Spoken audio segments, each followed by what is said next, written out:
जय Hind friends. Current affairs की series में आज जिस टॉपिक को लेकर के हम उपस्थित हुए हैं, पर्यावरणीय मुद्दे के लिए बहुत ही इम्पोर्टेंट टॉपिक है ये, और हमेशा इम्पोर्टेंट रहेगा ये। बार बार इसमें संशोधन होंगे, ऐसा इस वजह से क्योंकि लोग जो है वो व्हाट्सएप और ट्विटर पर ही ज़्यादा एक्टिव हैं, ज़्यादा सीरियस हैं पर्यावरण संरक्षण के प्रति, ज़मीनी धरातल पर नहीं, क्योंकि लोग अपना बिहेवियर और जीवन शैली बदलने को तैयार नहीं। तो आज का जो हमारा टॉपिक है वो है प्लास्टिक पॉल्यूशन से रिलेटेड, और उसी परिप्रेक्ष्य में 2024 में अपशिष्ट प्रबंधन के लिए जो है संशोधन किया गया नियम में, और उसी को हमें देखना है कि क्या संशोधन किए गए। तो चलिए स्टार्ट करते हैं आज का टॉपिक, और उस टॉपिक का नाम है प्लास्टिक वेस्ट मैनेजमेंट।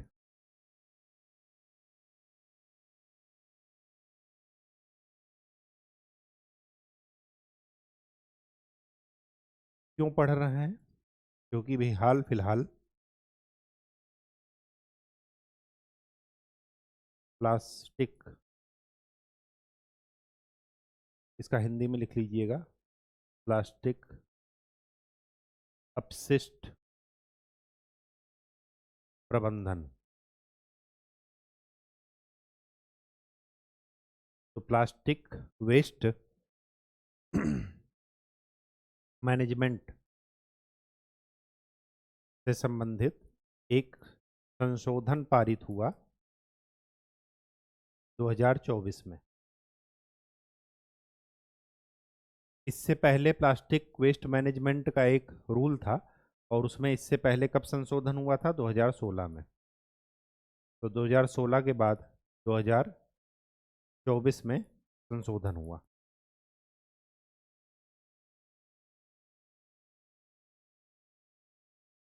ये किस अधिनियम के तहत चल रहा है? ये पर्यावरण संरक्षण अधिनियम 1986 के तहत।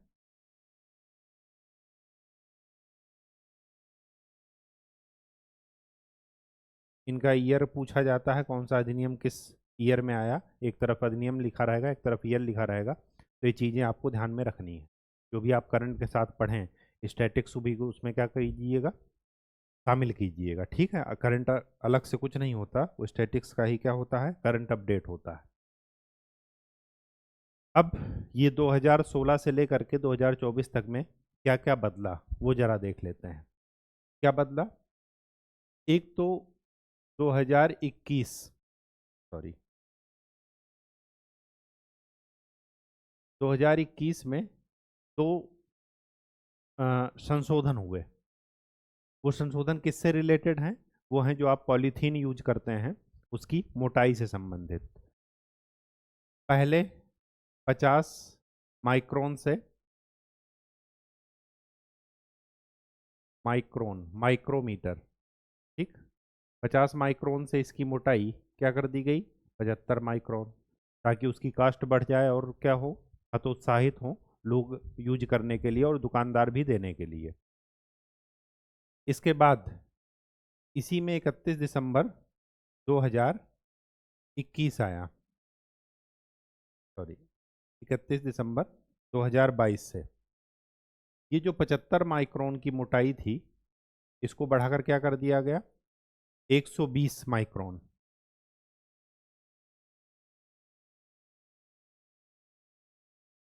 120 माइक्रोन। साथ में साथ एक चीज और हुई, जुलाई 2022 से हमने क्या कर दिया, सिंगल यूज प्लास्टिक बैन कर दिया।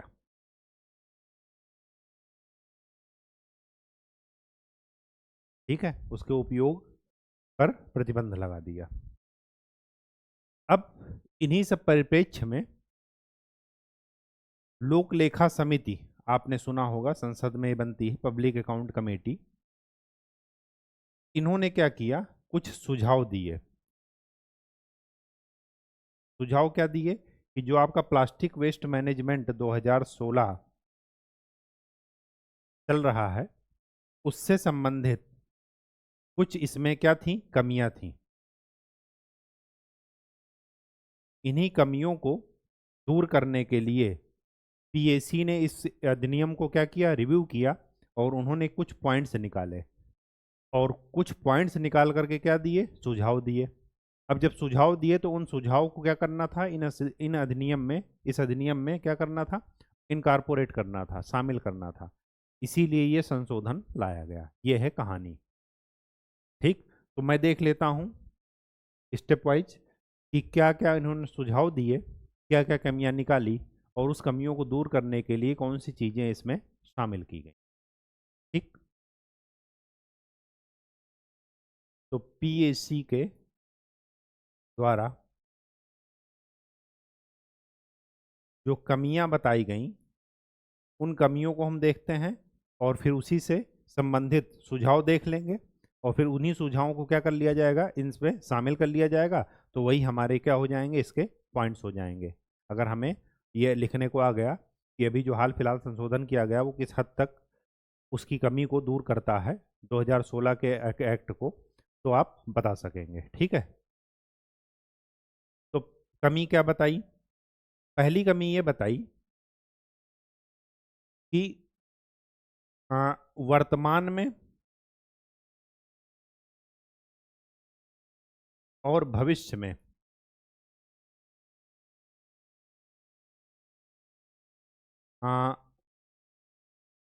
प्लास्टिक कचरा जो उत्पन्न होगा, प्लास्टिक कचरा के आकलन के लिए तंत्र की कमी है। कोई ये सिस्टम नहीं है जो ये बता सके कि वर्तमान में और भविष्य में कितना होगा, वर्तमान में एक्चुअल में कितना है और भविष्य में कितना होगा। केवल रफ आइडिया ही लगाया जा रहा। तो इसके लिए कोई सिस्टम ऐसा नहीं बना है जिसके ऊपर ये जिम्मेदारी हो। ये क्या थी, इसकी फाइंडिंग थी कि इस 2016 के अधिनियम में ये दिक्कत है। अब यहाँ पर क्या किया गया, तो क्या करेंगे, किसी न किसी को तो रिस्पॉन्सिबिलिटी देंगे। तो किसको रिस्पॉन्सिबिलिटी दिए, इसकी कमी को दूर करने के लिए क्या किया गया, स्थानीय निकायों को ये जिम्मेदारी दी गई।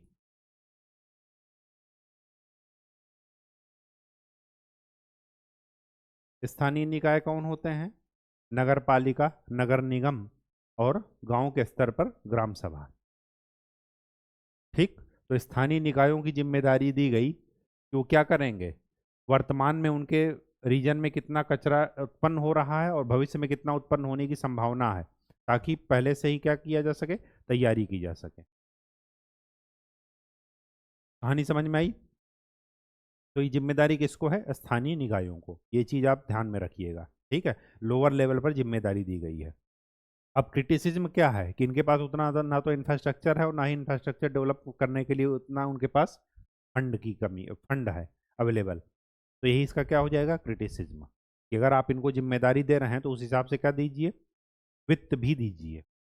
ठीक, ये पहला पॉइंट है। दूसरी कमी क्या है,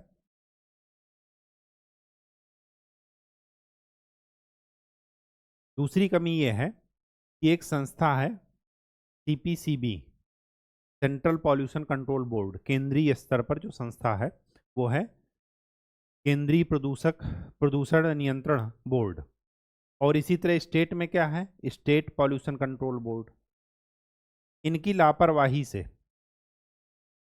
ये दूसरी फाइंडिंग है, इनकी लापरवाही से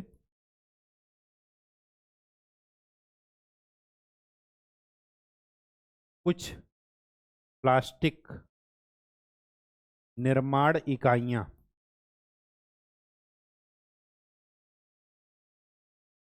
बिना वैध लाइसेंस या पंजीकरण के चल रही हैं, रजिस्ट्रेशन के चल रही हैं,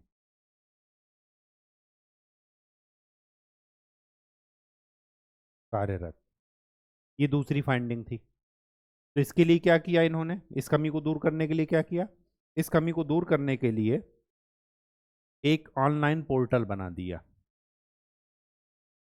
और मजे की बात देखिए, ऑनलाइन पोर्टल में आवेदन इनको ऑनलाइन करना है, जो भी उसके निर्माता होंगे जो प्लास्टिक बनाएंगे, जैसे पॉलीथीन कोई बना रहा है, ठीक है।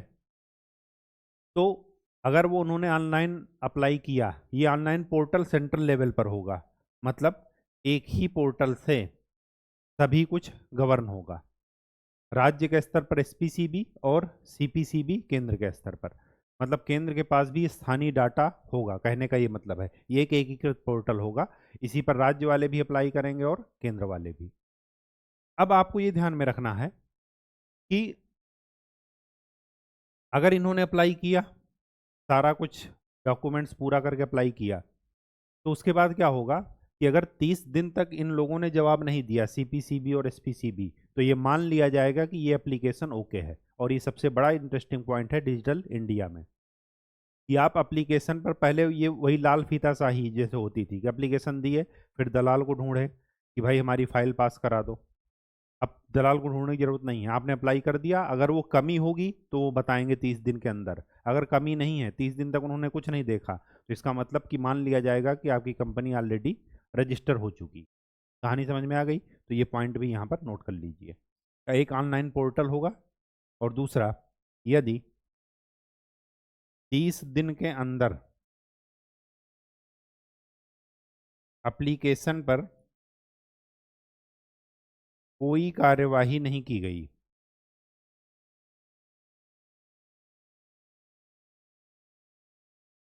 नहीं की गई, तो एप्लीकेशन अप्रूव्ड मान लिया जाएगा। ये मान लिया जाएगा कि एप्लीकेशन पूरी तरीके से सही है, और इस फर्म को क्या कर दिया जाए, पंजीकृत कर दिया जाए।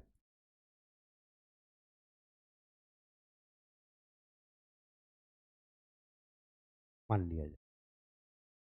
ठीक। तीसरी बात,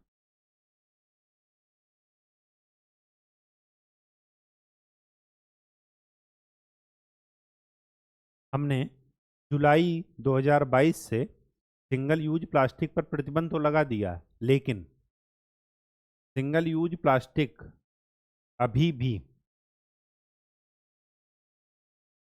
कुछ राज्यों और स्थानीय निकायों में चल रहा है।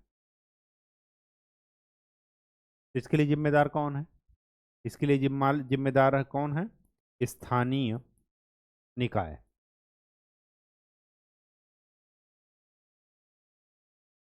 तो स्थानीय निकायों की ड्यूटी है कि अपने अधिकार क्षेत्र में आने वाले रीजन में सिंगल यूज प्लास्टिक ना तो बनाने दें और ना ही बिक्री करने दें। और जो यूज कर रहा है उस पर क्या करें, जुर्माना भी लगाएं। तो आप देखते होंगे कई दुकानों पर छापा पड़ता है, अगर सिंगल यूज प्लास्टिक मिल गया 20,000 25,000 ऐसे जुर्माना लिया जाता है, और ज़्यादा कई बार रिपीट हो गया तो उस दुकान को सील कर दिया जाता है। ठीक है, बात समझ में आ गई? यह है तीसरी बात। चौथी बात,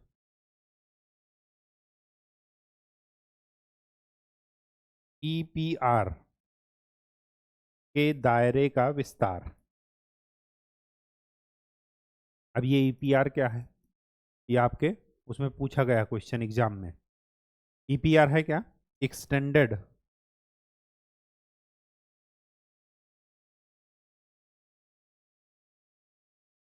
प्रोड्यूसर रिस्पॉन्सिबिलिटी।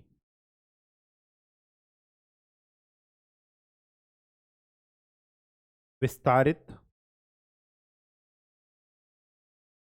उत्पादक उत्तरदायित्व।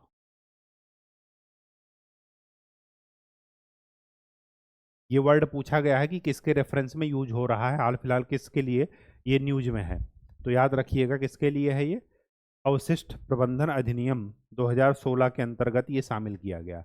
इसमें क्या कहा गया कि जो भी प्रोड्यूसर हैं उनका दायरा क्या कर दिया गया, एक्सटेंड कर दिया गया, और उनकी रिस्पॉन्सिबिलिटी भी क्या कर दी गई, एक्सटेंड कर दी गई। जिम्मेदारी भी क्या कर दी गई, एक्सटेंड कर दी गई। प्रोड्यूसर में खाली वो नहीं जो बना रहा है, प्रोड्यूसर में 3 लोग शामिल हैं। एक तो आयातक, जो उस सामग्री को आयात कर रहा है, बाहर से मंगा रहा है या बनाने के लिए। दूसरा निर्माता, और तीसरा बिक्रीकर्ता, ये भी। तो चौथे में क्या कहा गया, चौथे पॉइंट में, कि इनका दायित्व तो कम से ये इनका जो दायरा है वो बहुत ही सीमित है। तो इसमें इनको भी शामिल किया जाए, आयातक को भी और बिक्रीकर्ता को भी। और इनका विस्तार क्या कर रहे हैं, विस्तार ये कर रहे हैं कि जो ये बेचेंगे, आयातक ने आयात किया, उसके बाद लोकल लेवल पर बेचा, विनिर्माता ने क्या किया, उसको निर्माण किया, उसके बाद लोकल लेवल पर बेचा। तो फाइनली कौन बेच रहा है, ये। अब इन्हीं की रिस्पॉन्सिबिलिटी है, वैसे तो तीनों की रिस्पॉन्सिबिलिटी है, लेकिन मेजर रिस्पॉन्सिबिलिटी इनकी है कि जो ये बेच रहे हैं उसको ये वापस क्या करेंगे, कलेक्ट करेंगे, ताकि उसका समुचित ढंग से निपटान किया जा सके। अगर हम समुचित ढंग से निपटान नहीं करेंगे तो कहीं नाली में फंसे मिलेंगे, कहीं मिट्टी को प्रदूषित करेंगे, कहीं जल को प्रदूषित करेंगे, कहीं लोकल लेवल पर बाढ़ का कारण बनेंगे, क्योंकि पानी नहीं निकल पाएगा। देखते होंगे शहरी बाढ़ का क्या कारण है, यही कारण है, पॉलीथीन से ही पूरा नाला पटा पड़ा है।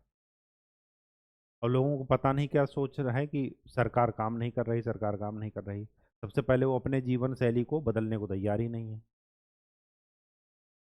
ठीक है, तो इनके दायरे को क्या कर दिया गया, विस्तारित कर दिया गया।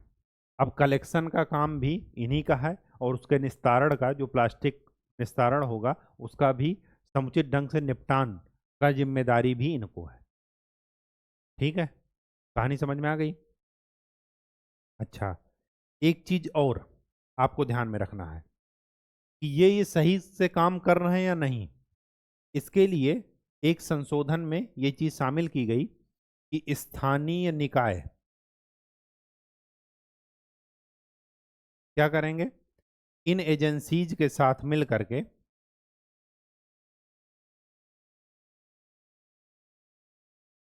मिलकर संग्रहण, मतलब कलेक्ट करना, उसके बाद उसको अलग अलग करना, पृथक्करण, और समुचित निपटान सुविधा या अवसंरचना का निर्माण करेंगी। मतलब स्थानीय निकाय पूरी तरीके से इसकी इसको फॉलो करने के लिए इनकी रिस्पॉन्सिबिलिटी है कि ये चीज़ फॉलो हो रहा है या नहीं उनके एरिया में। क्योंकि स्थानीय लेवल पर ही अगर ये चीज़ कंट्रोल कर लिया जाए तो फिर आगे क्या होगा, आगे लोगों को, संस्थाओं की जिम्मेदारी क्या होगी, केवल और केवल पॉलिसी मेकिंग में। इम्प्लीमेंटेशन में पूरा का पूरा जोर किसके पास है, स्थानीय निकाय के पास। ठीक है, ये कुछ पॉइंट्स थे। नेक्स्ट पॉइंट क्या है, क्वेश्चन वो पॉइंट नंबर 5।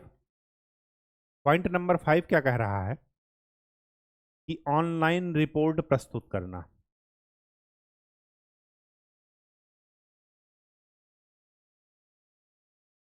पहले क्या था कि ऑनलाइन रिपोर्ट का प्रोविजन तो था, लेकिन ये ऑनलाइन रिपोर्ट प्रस्तुत करते थे या नहीं करते थे। तो इसके लिए क्या है,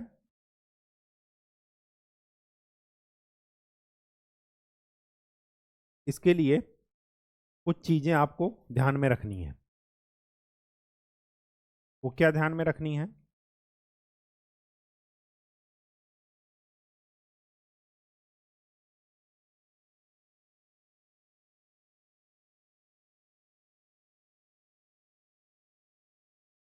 वो क्या ध्यान में रखनी है कि विनिर्माता या आयातक को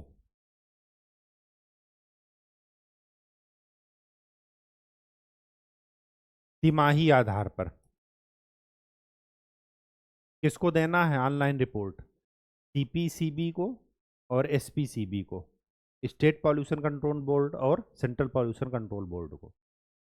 ठीक, और ये रिपोर्ट ऑनलाइन ही जाएगी, मतलब जो डाटा फिल नहीं हुआ रहेगा तो ये रिपोर्ट सबमिट ही नहीं होगी। ठीक है, तो अमान्य और अपूर्ण रिपोर्ट सबमिट नहीं कर सकते, निर्माता और आयातक को तिमाही आधार पर।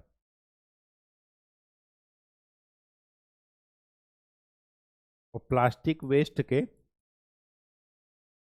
रिसाइकिल्ड के लिए उत्पादक को क्या करना है? हाँ, एनुअल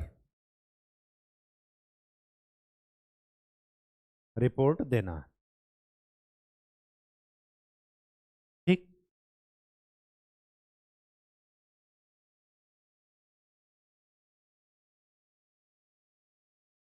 6 पॉइंट, संस्थागत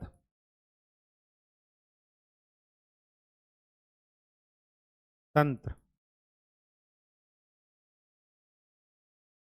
स्थापित करने का प्रावधान। संस्थागत तंत्र स्थापित करने का प्रावधान क्या है? स्थानीय निकाय, फिर उससे केस जाएगा कहाँ पर? स्टेट पॉल्यूशन कंट्रोल बोर्ड, और फिर उससे केस जाएगा कहाँ पर? सीपीसीबी पर, सेंट्रल पॉल्यूशन कंट्रोल बोर्ड। तो स्थानीय निकाय अपनी रिपोर्ट इनको सबमिट करेंगे, फिर ये अपनी इनको सबमिट करेंगे। तो ये अपनी रिपोर्ट किसको सबमिट करेंगे? Ministry of environment, forest and climate change, पर्यावरण, वन एवं जलवायु परिवर्तन मंत्रालय को ये रिपोर्ट सबमिट करेंगे, सीपीसीबी। तो सीपीसीबी इन्हीं के अंडर में बॉडी है, ये ध्यान रखिएगा। ठीक है। और इसकी स्थापना क्या है? जो जल प्रदूषण अधिनियम है उसके तहत हुई है, ये ध्यान रखिएगा। वायु प्रदूषण के तहत नहीं हुई है, बाद में सब कुछ प्रदूषण के सारे अंग इसमें शामिल हो गए हैं। ठीक है। अब हमें ये ध्यान में रखना है, कुछ अन्य संशोधन, कुछ अन्य प्रावधान, कुछ अन्य प्रावधान में दो चीजें आप ध्यान में रखिएगा जो इंपॉर्टेंट है। एक तो ये कि जो कंपोस्टेबल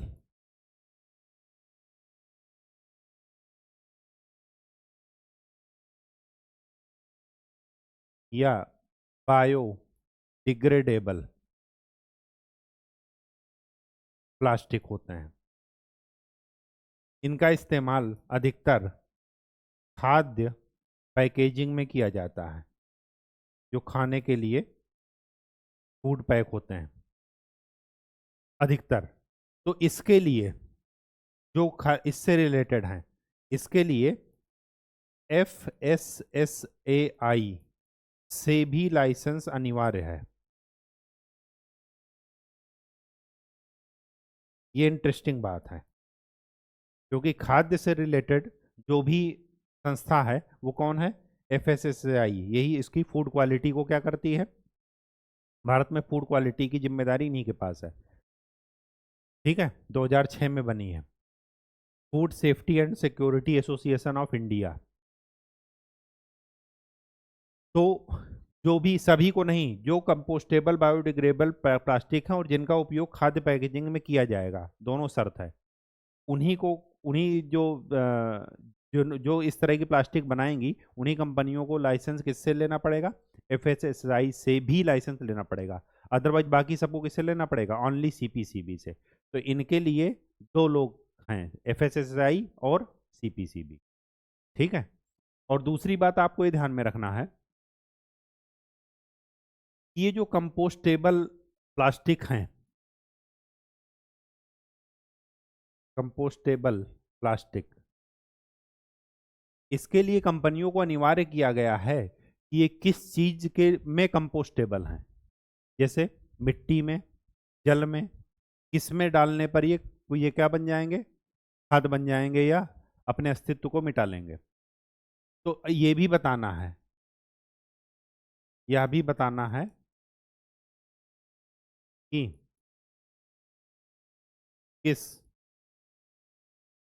चीज में कंपोस्टेबल है। उदाहरण के लिए मिट्टी में, जल में, वायु में, ऐसा कुछ। ठीक। और कितने दिन में, ये भी बताना पड़ेगा। पर्यावरण में ज़्यादा देर दिन तक वो जीवित रहेंगे, या वो क्या करेंगे, धीरे धीरे या कम दिन में ही क्या बन जाएंगे, कंपोस्टेबल बन जाएंगे। ये भी उनको बताना पड़ेगा। सबसे बड़ी बात ये है जो आपको ध्यान में रखना है, वो ये कि कुछ दिशा निर्देश ऐसे हैं, 3 दिशा निर्देश यहाँ पर ध्यान में रखने हैं। क्या? पहला, रिसाइकिल्ड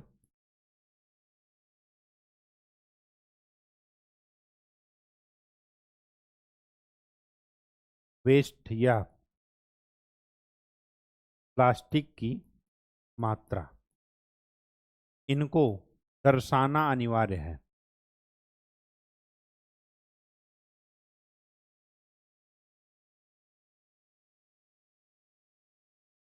ठीक। दूसरा, कंपोस्टेबल। एक चीज ये थोड़ा गलत हो गया, इसको जरा सुधार लीजिए। ये चीज कंपोस्टेबल के लिए नहीं है, ये बायोडिग्रेडेबल के लिए है। क्यों मुझे ध्यान आया वो मैं आपको बता दे रहा हूँ, ये बायोडिग्रेडेबल के लिए। कंपोस्टेबल जो वर्ड है वो हमेशा औद्योगिक स्तर पर यूज होता है, औद्योगिक स्तर पर। जैसे किसी उद्योग ने कोई प्लास्टिक बनाया और उसको फिर वापस से वो क्या कर दिया, कलेक्ट किया। आप बार बार देखते होंगे, जब आप अमेजन से सामान मंगाइए या कोई भी चीज़, जगह जगह प्लास्टिक वेंडिंग मशीन भी रखी होती है, उसमें ये होता है कि खाली बॉटल आप लाओ और फिर आपको एक बॉटल का 1 रुपये या 10 बॉटल का 1 रुपये मिलेगा। ये सब क्या है, कलेक्शन का के लिए प्रोत्साहन दे रहे हैं वो, कि कलेक्शन ज़्यादा से ज़्यादा हो सके, पर्यावरण में चीज़ें वेस्ट ना रहें। तो उसको वो क्या करते हैं, अपने उद्योग पर ले जाते हैं और वहाँ पर रिसाइकिल करते हैं।